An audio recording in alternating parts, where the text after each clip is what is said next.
We have just been through the gauntlet of E3 press shit. Yeah, all of the press conferences are over. Yep. And I guess that means it's time to make a video about E3 2018 with Derek and Grace for Stop Skeletons from Fighting.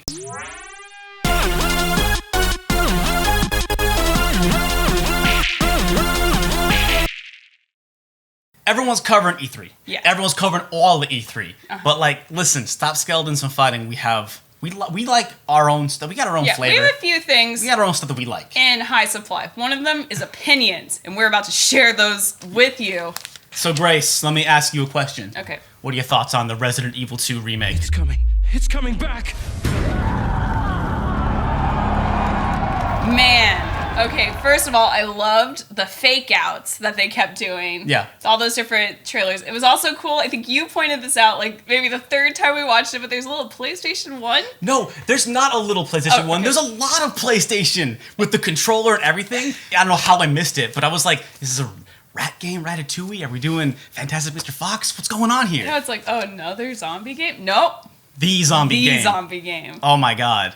Grace, this is like the first time we've seen this game. Yeah. And I was convinced it was forgotten. Just like Capcom's like, just kidding. You know, kind of like Square is doing with that Final Fantasy VII remake. Well, let's just move on. Moving on.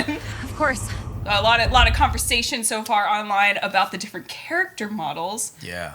What are you thinking about like their faces and just how they look and everything? Man, they both look like little babies. Yeah. Little baby Leon. I think they're cute. I think, you know what? I'll tell you right now. Yeah. I don't give two shits about no faces. I don't give two shits. Anyway, the game looks pretty cool. Yeah, no, I mean, okay. I like the idea of the Resident Evil 4 camera. Let's do something different. I hope that they tie in Resident Evil 3 in there, because playing Nemesis recently, I realized kind of how interwoven that game really is with Resident Evil 2, in so much that it feels like it's really a spin-off, and Code Veronica was a real Resident Evil 3. But that's my only thing is like, yeah, it'd be cool if Nemesis showed up. And it's like Jill's last escape thing was like a side bonus mission, but like that would be pretty cool. This looks, I'm on board. Yeah. I think outside of their fighting games, Capcom is really doing great. I think RE7 was awesome. And also, side note, Mega Man 11 footage. There's a lot more Mega Man 11 footage, and that's looking pretty good too. But we'll spare that for later. But like, I'm excited about this game. Yeah. And what's January 25th?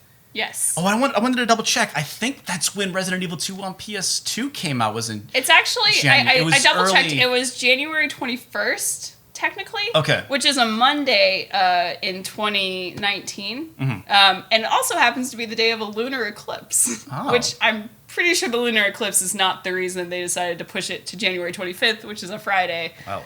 But we'll see. We'll see. They're probably going to delay it a little bit because they don't want to compete with Kingdom Hearts 3, which also comes out in January. Like, all the Resident Evil fans love Kingdom Hearts 3. They're like, let's take all these dead franchises and shamble them into one IP and just kind of push them out. So it's sort of a zombie situation. They're definitely both zombie games. It's similar. Who's that? Mickey. You're too late. We had to start with Resident Evil 2. That's probably, like, for us, the biggest news.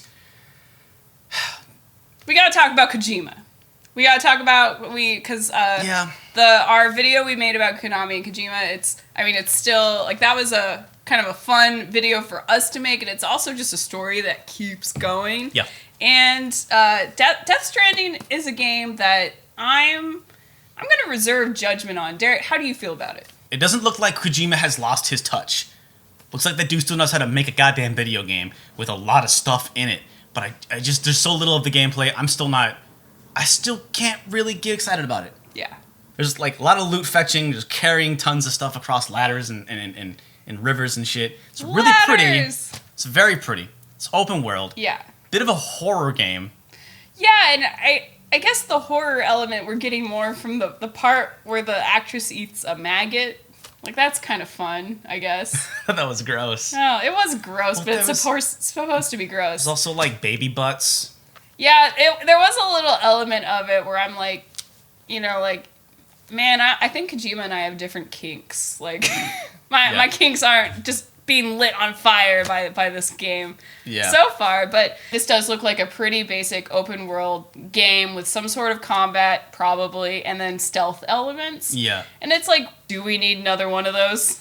But from Kojima, do we need one? I think that's if it was anybody else at the wheel, I don't know if anyone would care about this game. I think, what is exciting about this is just that someone has convinced Sony to throw a crap ton of money at this. You can see the money. You can see the money. I'm excited to see what happens. Yeah. It's probably not for me, but I'm still gonna play it. I want to know all about it. Yeah. Also, another Kingdom Hearts 3 tie-in. That the ending of the trailer where they have the woman on the beach. Yeah. It was like, oh, it's Aqua all over again. Aqua getting roided. What is it? Yeah, Aqua got roided.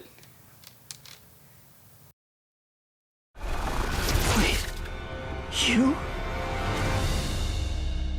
Speaking of swinging on, I do SpiderMan. Yeah. What do you think about video games with superheroes? All right, I mean, it looks like every video game with a superhero that I've played, because this is Arkham Asylum Spider-Man edition. But at first I was like, oh, it's just an Arkham game. But then I was like, wait, those games are great. They're great. Like that first Arkham Asylum, that's like contender for game of the generation. Arkham Asylum was fantastic. Yeah. I know, it looks like the swinging looks good. Combat looks Arkham as hell. There's a lot of gameplay footage out there. And there's like the trailer. And that's where I got Arkham, not only Arkham vibes with the combat, but also like, oh, I'm in a prison. And like literally the premise of the game is they're almost exactly the same. With the exception of we don't know who the big bad, the big organizer of this whole breakout scheme is. But do you think it's like a new villain that they make? Like, I don't actually. It's probably like, I don't know, Gwen Stacy back from the dead getting her revenge on everybody. I think Spider-Man fans are going to really, really like this. Oh, but to be fair, there haven't really been other superhero games besides Arkham. And I was as the archetype. That's a good point. But before that, the other big superhero game really was Spider-Man 2. Yeah. Or maybe Hulk Ultimate Destruction, but the Spider-Man Neversoft game on PS1 and Dreamcast. And then Spider-Man 2 for GameCube, Xbox, and PS2. Those were like the two best superhero games. And then you also you mispronounced Superman 64. I have a game I want to talk about that just got its combat switched the F up.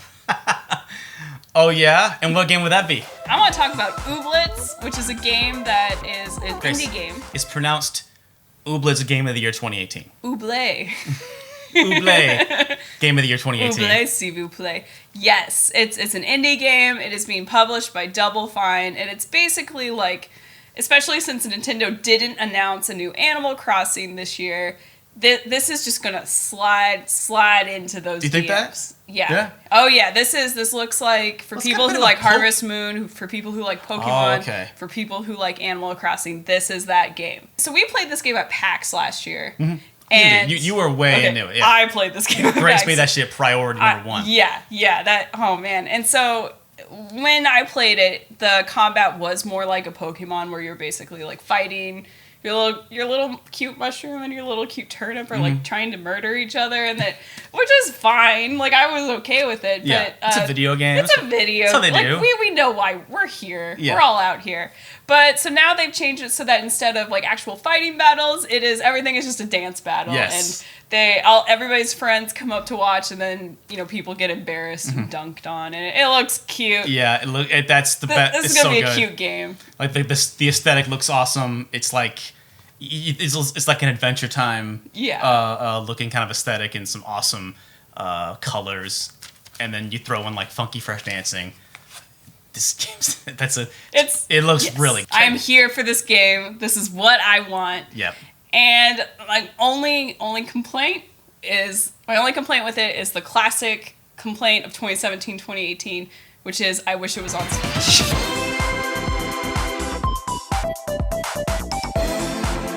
Speaking of coming to Switch, we want to do a quick little shout out. New Blood Entertainment, New Blood Interactive. I forget their actual name and I apologize. But the important thing is the makers of Dusk, they're making Switch games. And that's great, and I hope that they can continue doing that because, it's great to get on Steam, but when you see them getting on, like, platforms like, Switch or PS4, it's just great to see that from indie devs. It brings you out to a different audience, and it makes, there's more people, more different people, and it's looks cool. It looks good for Nintendo because, like, the Nintendo's press conference didn't actually have a whole lot of third-party stuff. Did it? It didn't. I mean, it did and it didn't. It was like, I don't know, but that's kind of always been the problem, but, like, with what the Switch... What are you talking about? They put Snake in it. They put Snake in Smash, so... there's a lot of third-party support. Also, and Donkey Kong is going to be in Rabbids. What's next, Race? All right. So, speaking of Dusk, That's a four-letter word that starts with D. We got some Doom Eternal coming up. Derek, tell me how you feeling about it.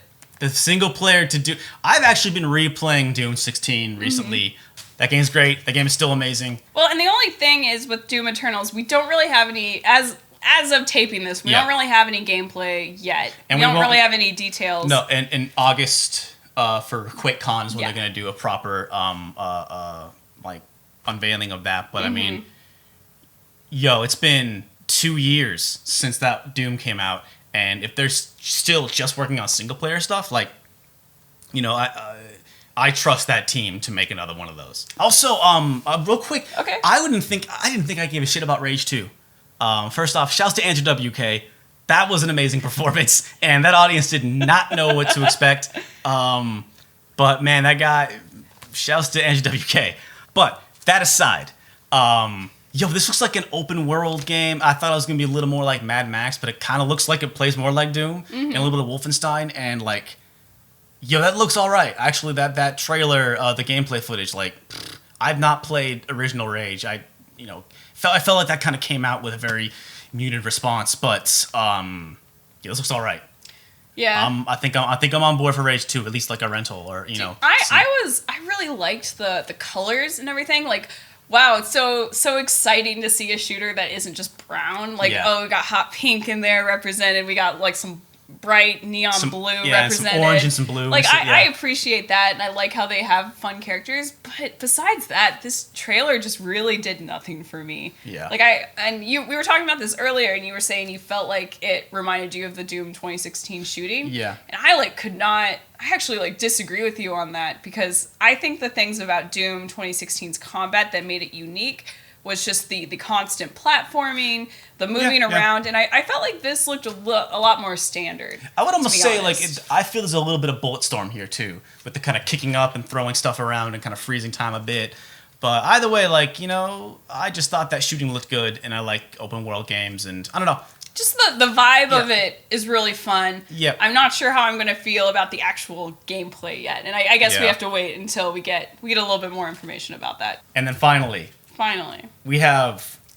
Honestly, this is what I'm the most excited about. Yeah, this is, I guess, 4 games, really, and 3 of them are from FromSoft. I knew FromSoft was going to have a big showing here at the show. They teased the Shadows Die Twice thing back at, PlayStation Experience a couple months ago. Now we know that little teaser was, the bone arm of the man you play in, let me get the name right, Sekiro, Shadows Die Twice. So Sekiro is the new not Souls game. I don't know. What do you make of this case? I think this is kind of their safety.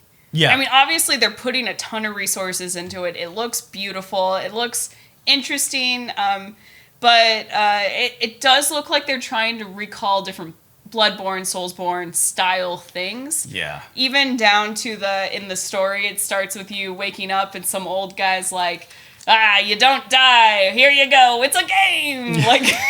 You die, but you're not dead. But you learn to die, but being dead. Yeah. Yeah. Well, welcome to Earth. And he punches you. I don't know. It's one of these things. I liked, of course, I got to represent the skeleton. I enjoyed the skeleton arm a lot. Yeah. But yeah, besides that, I don't know enough yet. Well, we know that it is not Tenchu. Yep. It is not Tenchu. Big reveal. And Activision is making them, is publishing this game, so multi-platform. And so in a way, it is similar. And it's not PS PlayStation exclusive. No. It's another important thing to note. Yeah, it's going to be like a Namco Bandai situation for Dark Souls, in that like they're partnering up with a third-party developer so that they can have this on multiple systems. And like there's that cool. There's not only is there the cool grappling hook, that there's straight up jumping, like straight up bunny hopping. There's a moment where you're fighting a big dude, and he's just like jumping around, throwing spells and stuff like that. And and apparently also the way the death mechanic works is like when you die, you can just like summon yourself right back up again. There's a lot of questions here. Yeah, there are a lot of things like pointing to them leaning more into the Bloodborne style of things. I think they're probably going to be trying to speed this up even more. Yeah, I'm sure they've got something figured out. But it's weird because I feel like they were really smart to step away from Souls. Yeah. Because I think right when Dark Souls 3 came out, that was around the time everybody was getting kind of sick of that. And also I feel like there's bits of Dark Souls 3 where I feel like the team felt that way too. There's a lot of Dark Souls 3 where it's like, oh, another castle. Okay, well, it's a cool looking castle, but it's another castle, right on. Yeah. Oh, it's a big dude on a castle bridge. Cool boss, all right. That team was really good at making those games, but they wanted to do something different. I think aesthetically and maybe even gameplay-wise, this is going to be a huge departure. But it still is. The problem with From Software and the precarious position that they're in is, to a lot of people, they only know them as Dark Souls. If they know their name at all. Yeah, there are a lot of really weird and great FromSoft games, but Dark Souls was the first time. The Souls games was when they got big. So to me, this is them taking that little half step away from that. However, that in contrast to Nioh 2. Maybe with Nioh 2, it is proof that, like, yeah, I think that FromSoft got out of the Souls game at just the right time. And so I would imagine that this trailer looks like a Souls game, but that Sekiro is going to play very different from when it's all said and done, because they want to move away from that. So, and then the other game, Grace. Let's party! We're doing it! Metal of Chaos! Yes! XD! Like, they're remastering it. Looks like they're dubbing it in English. No. That's the original dub. Oh, it's the original. No, that's the original dub. No, they say that. You're right. Because they say White Hoose. Yeah, welcome to the White Hoose. The White Hoose. And it ain't even. I think like the 3 bullet points are like, HD, multi-system, or classic dialogue. That's awesome. Which is the right way to do that game, because here's a straight dope about Metal of Chaos. All right. It's not a good game. Lay it on me. It's not a easy. Not a good game. Go easy. But that's a great game. Yeah. Like the dialogue and the story. Holy shit. It's great because this game has been so hard to play in the past. It's also an import game. Yeah, and it's expensive. Yeah, it's a rare game. It's a highly sought after game. So, I mean, this isn't Armored Core, but this is a mech situation coming officially to the United States, being, Devolver Digital's doing their thing. But so it's not going to sell incredibly well. It doesn't need to. I'm guessing. But yeah, it doesn't need to. It's just, it's cool it exists. The people who want it will get it, and I'm happy about that. And I hope this is a gateway, because I know they're out there. This is a gateway for the greater public to know about Armored Core or Chrome Hounds or anything like. I think people want they want mechs again. They want From Software to make mech combat like they used to, because that's actually the crazy thing is like Kingsfield and then a lot of mech games. They were way into mecha before Souls. Yeah. So I think a lot of people they want Armored Core to come back, and maybe there's some trepidation with FromSoft to make that move. Maybe because they feel they had to crawl outside of the shadow of Dark Souls. I don't know, but I think this is good news also for people that want more Armored Core, because this game coming out and then Devolver Digital promoting the shit out of it, and then having that From Software logo on it, people are gonna go like, really? I think a lot of people are gonna go like they made this game, and they're gonna remember that like, yo, FromSoft makes weird ass games.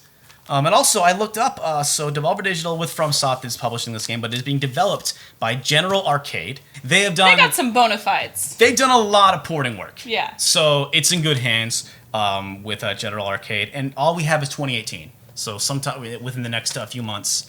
I'm excited to party. Well, and I guess that like segues into like the next game, because the From Software is actually making a weird game, like legitimately weird. Yes. Totally out. Yes. Just out there, and that is within the lovely Deracine. Deracine? Deracine. Deracine? This is what I'm talking about. This is what I'm talking about. I wanted some FromSoft to get weird. Yeah. And I don't know what the fuck this game is. But I'm going to tell you what it isn't. All right. Okay, y'all punks out there talking about Rule of Rose. Shut up. Stop it. No, all right. Rule of Rose. So it's got a flower at the end, and it's got string instruments in the soundtrack, and you got British girls talking. That does not make it like Rule of Rose. Yeah. We're maybe a little bit contrarian because neither you or I like Rule of Rose very much. It's not our favorite. Even if I liked it, it's still like, okay, let's say you like Rule of Rose, which is fair. There's more to that game than cellos and rose petals. It was. Okay? There's more going on in that game.